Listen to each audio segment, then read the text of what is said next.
This is Asian Insider, and I'm Nirmal Ghosh. Now, Myanmar in 2011 went through a very promising transition to a hybrid form of government. It's a constitution which gives the military a lot of power, but also has some democratic elements. So that was a transition in 2011. It was widely welcomed. But since then, things have, after a couple of years of optimism, started going downhill. Ethnic conflicts have resumed. There are new groups now that the Myanmar army is fighting, new groups on the landscape. There was, in 2017, driving out of the Rohingya from Rakhine State.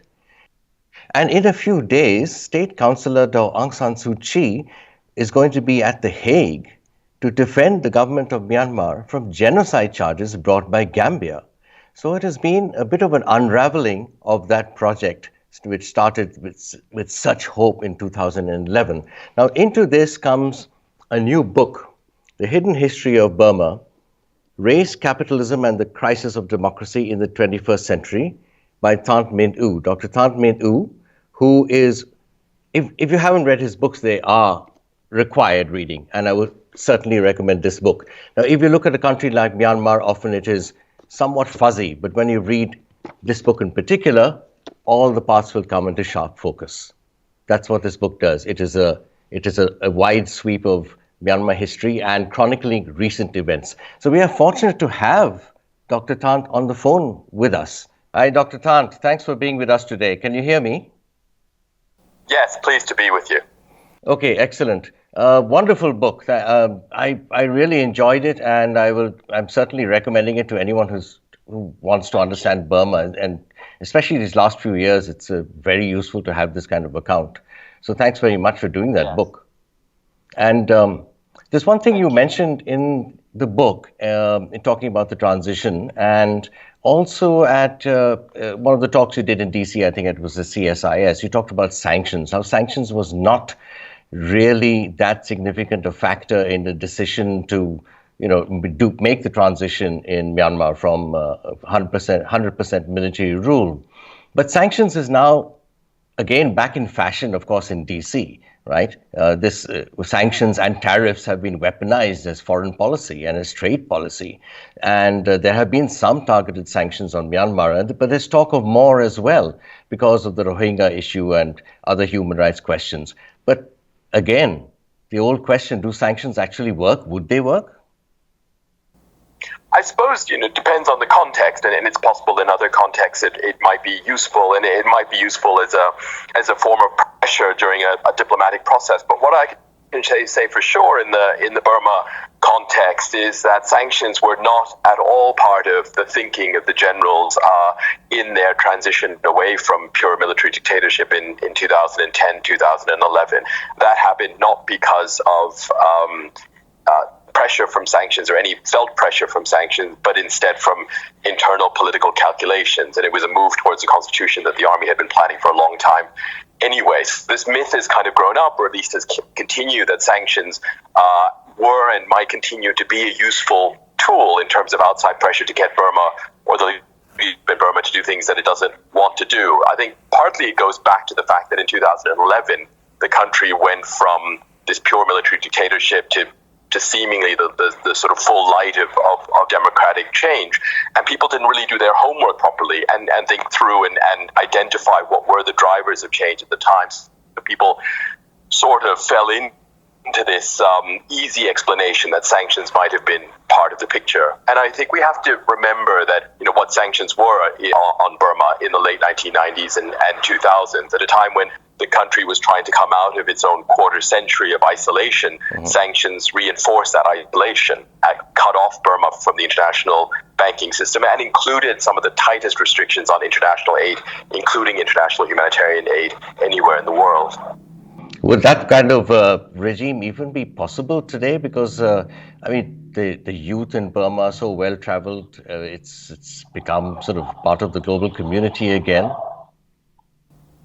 I mean, I think on the one hand, because Burma has come out of this isolation and because there are more economic links around the world, I suppose sanctions in a way would have even more dire consequences and would be felt by a broader section of the elite. So I suppose in that way, an argument could be made, and also because it is a more democratic country in many ways, that sanctions could pressure or put pressure on the political establishment. But having said that, I think we have to remember that this is a country and a leadership and an establishment that was very used to living in isolation, and I fear that it wouldn't make major changes to its policy approaches on key issues as a result of sanctions, and instead would just retreat into further isolation, or alternatively just a much greater dependence on the rest of the region.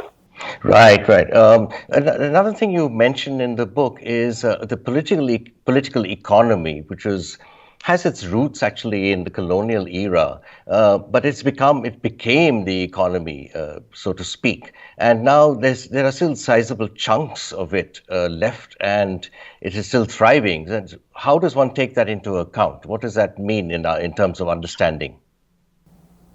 Yeah, I think that the politics of the country are relatively well known. I think even the ethnic and identity related, often violent conflicts are well known. But I think this political economy story is what's often quite hidden from the Burma picture. And as you said, under colonialism, obviously it was an extremely exploitative political economy that led to a left-wing reaction at independence, decades of different socialist and communist movements and parties and government experiments. Mm-hmm. But since the early 1990s, Burma has shifted into this very strange form of capitalism that has been intimately tied with trade with China, intimately tied to the ceasefires in the northeast of the country, often tied to illicit industries, including now a methamphetamine industry worth tens of billions of dollars, under army rule for most of that time.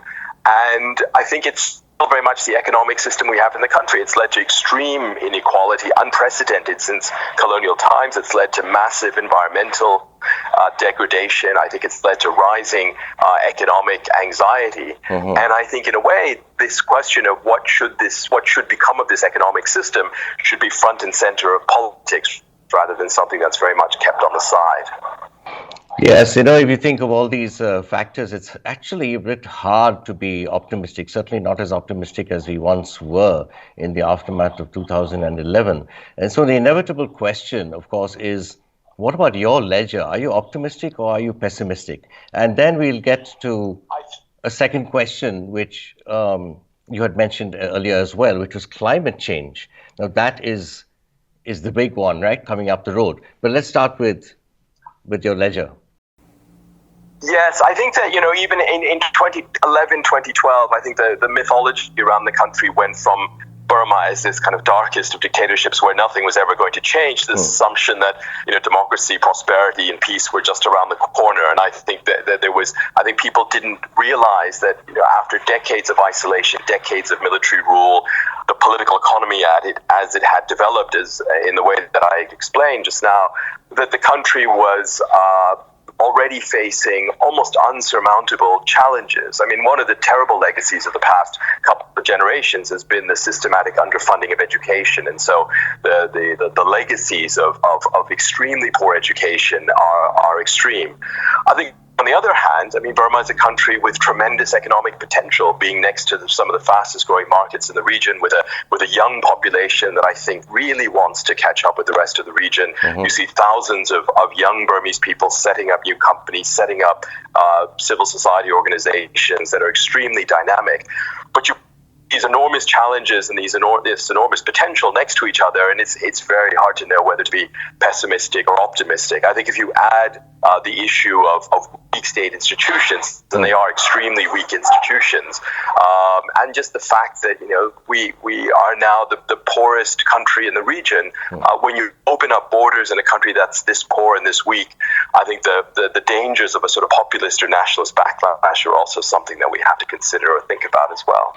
Right. And Burma is one of the countries most at risk, actually, from climate change, right? I think, for a much richer country, even a slightly richer country in Southeast Asia like Thailand, I think it might be possible to cope with some of these things. But for a country as poor as Burma, in the state that it is, with conflict, with poor state institutions or weak state institutions, I think it's going to be really tough to see how it's going to be able to manage over these next 20, 30 years what is almost inevitably going to happen in terms of climate change. Yeah, you mentioned the weak state institutions. That goes back to a question I was hoping to have time to ask, which is, pre-2011, at least the army was the institution. It was the state. And, so many people worked for the army in some capacity or the other. It was the only institution really that mattered and dominated the landscape, and all the sort of bureaucracy, parts of the bureaucracy kind of atrophied. Is there any evidence of the normal institutions of government now sort of developing, evolving, and gaining some credibility? There are new institutions on the scene. I mean, there's the National League for Democracy, which was in opposition and locked up, but now is thriving in a more open political environment. There are other political parties. There are hundreds of CSOs. The bureaucracies themselves, though, are relatively unchanged. I mean, we have to mention also another big institution in the country, which is Facebook as well, which is all powerful in many different ways. But I think what's important to point out is that even though the army was all powerful politically, and even though it weakened other state institutions, I think in a way what became even stronger over these past 20, 30 years have been these networks around the political economy, these networks of money making, of business, of rackets around illegal economies as well, which in some ways are even stronger than the formal institutions. And I think when we look at Burma, we have to think in terms of these networks around money making, which are so paramount now in terms of what is actually animating the country and shaping day-to-day life than any of these state institutions or even civil society institutions as well. Okay, really interesting. Now, one last quick one. You've often sort of referred to Burma as a place where, of course, we know where World War II almost didn't stop. I mean, we know that it's been, and there's not been a single day without conflict, I think, for decades in Burma, right? But one thing you said at one of your talks, I think, was that Burma always seems to be a country on the verge of becoming a failed state, but never actually does. It sort of continues. Somehow there is some dynamic that keeps it going with all these various conflicts in the borderlands and so on and so forth. So I wonder what your thoughts are on that. Yeah, it's very interesting. I mean, on the one hand, this is a country that hasn't known peace since really World War II. We have a country or a landscape where maybe a third of the country is dominated not just by army, but by many different ethnic armed organizations and hundreds of different militia, especially in the Northeast. We have these multi-billion-dollar illicit industries like methamphetamine production and trafficking. We have identity-based conflicts, weak institutions. So you wonder, why isn't this country, despite the Rohingya violence and the intensity of the armed conflict, sometimes we have to wonder, why isn't the country actually more violent? Are we on the cusp or on the brink of a sort of failed state scenario, or is something really holding this country together and we don't really see the ingredients of that? And I think at least part of the answer revolves around what I mentioned before, that the state institutions themselves are very weak, but these networks around money making have grown up organically over 25 years. They cross every ceasefire, racial, ethnic, religious line, and may actually be part of the glue that's binding the country together in some ways. But I think we're just at the start of really understanding what is a huge part of, again, what is shaping the landscape today. Okay, great. Dr. Thant, thank you very much. This is the book. Here's the book again. Here's the book again by Dr. Thant Myint-U.